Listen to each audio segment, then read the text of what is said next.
Le pouvoir économique et le pouvoir politique vont de pair. Mayer Rothschild de la Banque d'Allemagne a déclaré « Donnez-moi le contrôle du système monétaire d'un pays et peu m'importe qui écrit les lois ». Rothschild, en 1820, avait plus de pouvoir que ses successeurs n'en ont jamais eu. Cette déclaration est plutôt absurde. La Réserve fédérale ne contrôle pas la masse monétaire, elle l'influence. Déclarer que la Réserve fédérale ne fait qu'influencer la masse monétaire, c'est comme dire qu'un voleur qui vous menace de son fusil peut seulement vous influencer à lui donner votre argent. Bien sûr, si vous lui donnez votre argent, vous avez la vie sauve, mais vous vous retrouvez sans le sou.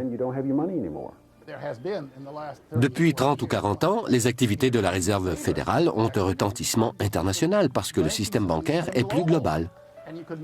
On ne peut plus réguler la masse monétaire des États-Unis uniquement par les banques fédérales de district. La Réserve fédérale contrôle tout ce qui touche l'argent.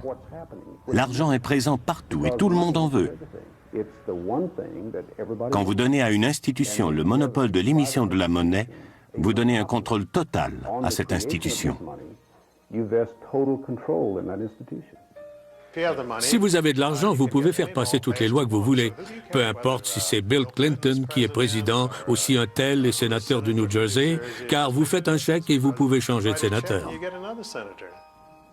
Une des questions les plus délicates dans ce débat est de déterminer à qui appartient la Réserve fédérale. La Banque de la Réserve fédérale de New York appartient en majorité à 5 banques d'affaires de Londres créées par la Banque d'Angleterre.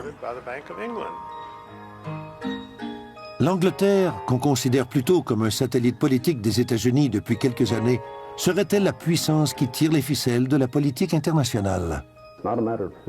Peu importe qui possède la Réserve fédérale. Ce qui compte, c'est ceux qui la contrôlent. Le gouvernement a donné aux banques un monopole et maintenant, le département de la justice ne fait rien pour empêcher les fusions bancaires. Un monopole ne peut exister qu'avec l'aide du gouvernement et celui-ci a beaucoup aidé le monopole des banques.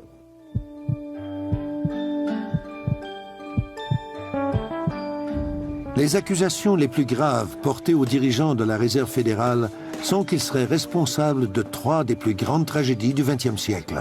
La Première Guerre mondiale, la Deuxième Guerre mondiale et la Grande Dépression. La guerre est probablement l'activité qui génère le plus de profit pour un banquier international. Par conséquent, dans l'histoire de l'Europe et de l'Amérique du Nord depuis 300 ans, on voit des banquiers internationaux qui aident les nations belligérantes des 2 côtés de la ligne de front.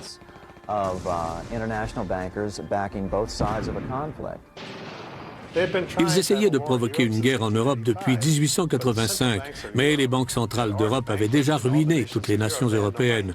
Le seul argent qui restait était aux États-Unis. Pour y avoir accès, ils devaient imposer une banque centrale au peuple américain. On l'a présenté comme le moyen d'assurer la stabilité économique de l'Amérique. À peine une décennie après la fondation de la Réserve fédérale, qu'est-ce qui arrive? Tout simplement la plus grande dépression de ce siècle. Pendant les 16 mois qui ont précédé le krach de 1929, la Réserve fédérale a augmenté la masse monétaire de 62%. Ce qui est arrivé ressemble beaucoup à ce qu'on vit aujourd'hui. Les gens achetaient, vendaient, garantissaient, empruntaient en pensant que cette abondance n'aurait pas de fin. Puis, au moment du krach, ils ont cessé d'augmenter la masse monétaire et ceux qui avaient mis en garantie leurs actions, leurs obligations, leurs maisons, leurs autos et leurs comptes d'épargne ont tout perdu.